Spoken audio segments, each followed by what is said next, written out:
नमस्कार। कभी सोचा है कि दुनिया के किसी एक कोने में हो रहे झगड़े का असर हमारे किचन के गैस सिलेंडर पर कैसे पड़ सकता है?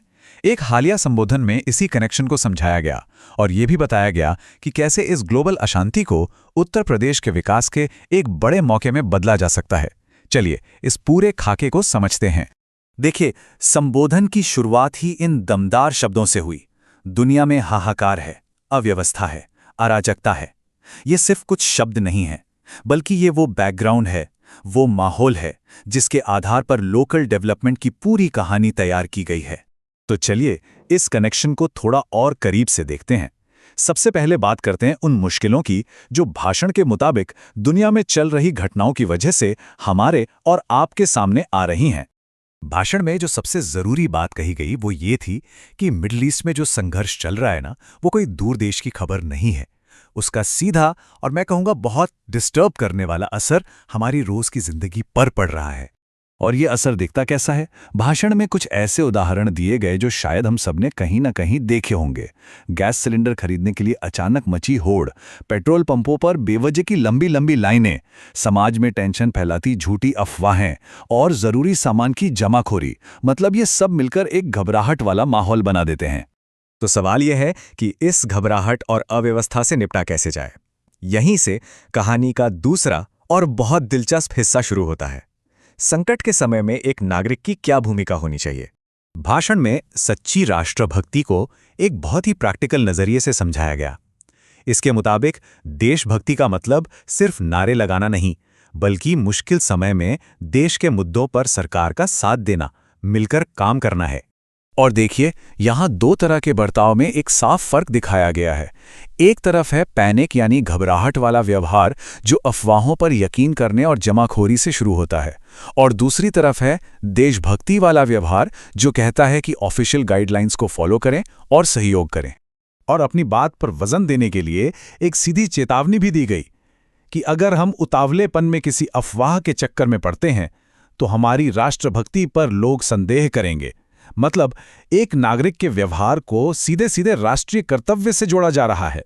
तो ठीक है, अफवाह और घबराहट का जवाब तो देशभक्ति है, पर इसका परमानेंट एक लॉन्ग टर्म सॉल्यूशन क्या है? यहीं पर सामने आता है आत्मनिर्भरता का विजन, ताकि भविष्य में ऐसे बाहरी झटकों का हम पर असर ही ना हो। और इस आत्मनिर्भरता तक पहुंचने का एक पूरा रोड मैप भी बताया गया। 4 कदम हैं। पहला, युवाओं के नए आइडियाज को बढ़ावा देना। दूसरा, स्टार्टअप्स के लिए एक मजबूत प्लेटफॉर्म तैयार करना। तीसरा, खास सेंटर्स ऑफ एक्सीलेंस बनाना। और चौथा, रिसर्च और डेवलपमेंट को हमारी आदत, हमारी संस्कृति का हिस्सा बनाना। और इस आत्मनिर्भरता की बड़ी पिक्चर में एक बहुत अहम हिस्सा है ऊर्जा यानी एनर्जी की आज़ादी। इसके लिए जापान के साथ मिलकर ग्रीन हाइड्रोजन बनाने की एक खास पहल का भी जिक्र हुआ। ये भविष्य की तैयारी है ताकि हम एनर्जी के लिए किसी पर निर्भर न रहें। तो ये तो हुई योजनाओं की बात, पर असल में जमीन पर क्या हो रहा है? चलिए अब देखते हैं कि उत्तर प्रदेश कैसे नए नए टेक हब्स और एक दमदार स्टार्टअप इकोसिस्टम का सेंटर बन रहा है। इसके लिए ना पूरे यूपी में खास टेक्नोलॉजी सेंटर्स का एक नेटवर्क बिछाया जा रहा है। जरा सोचिए, कानपुर ड्रोन और लेदर टेक का हब बन रहा है, तो नोएडा रोबोटिक्स का, पूर्वी यूपी और बुंदेलखंड खेती की नई टेक्नोलॉजी यानी एग्री टेक पर काम कर रहे हैं, और आईआईटी कानपुर मेडिकल टेक्नोलॉजी में आगे बढ़ रहा है। तो इन सारी कोशिशों का नतीजा क्या है? नतीजा एक बहुत बड़े नंबर में दिखता है। आज की तारीख में उत्तर प्रदेश में 20,000 से भी ज्यादा स्टार्टअप्स एक्टिव हैं, काम कर रहे हैं। ये वाकई एक बहुत बड़ा आंकड़ा है। और इस कहानी में एक और कमाल का पहलू है। इन 20,000 स्टार्टअप्स में से लगभग आधे यानी करीब करीब 50% महिलाओं के नेतृत्व में चल रहे हैं।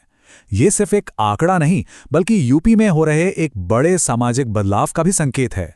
तो ये सब बड़े बड़े आइडियाज और नंबर्स हैं, लेकिन असल में जमीन पर यह बदलाव दिखता कैसा है? इसे समझने के लिए भाषण में गोरखपुर का एक शानदार केस स्टडी पेश किया गया। ये जो टेबल है ना, ये गोरखपुर के औद्योगिक इलाके यानी गीडा की पूरी कायापलट की कहानी कहती है।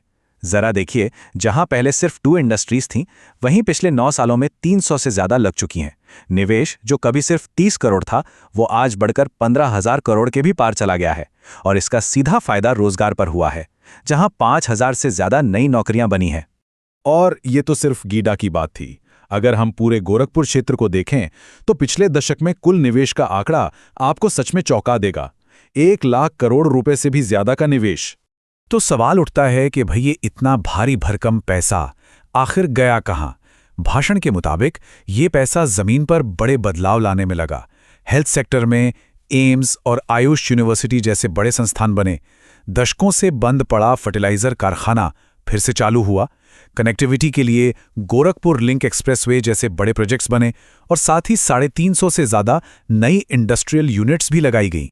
तो हमने देखा कि कैसे दुनिया की उथल-पुथल की चुनौतियों का जवाब लोकल डेवलपमेंट और आत्मनिर्भरता से देने की एक बड़ी योजना सामने रखी गई है। लेकिन जो सबसे बड़ा सवाल अब भी बना हुआ है वो ये है कि क्या गोरखपुर का ये कामयाब मॉडल पूरे उत्तर प्रदेश के भविष्य का ब्लूप्रिंट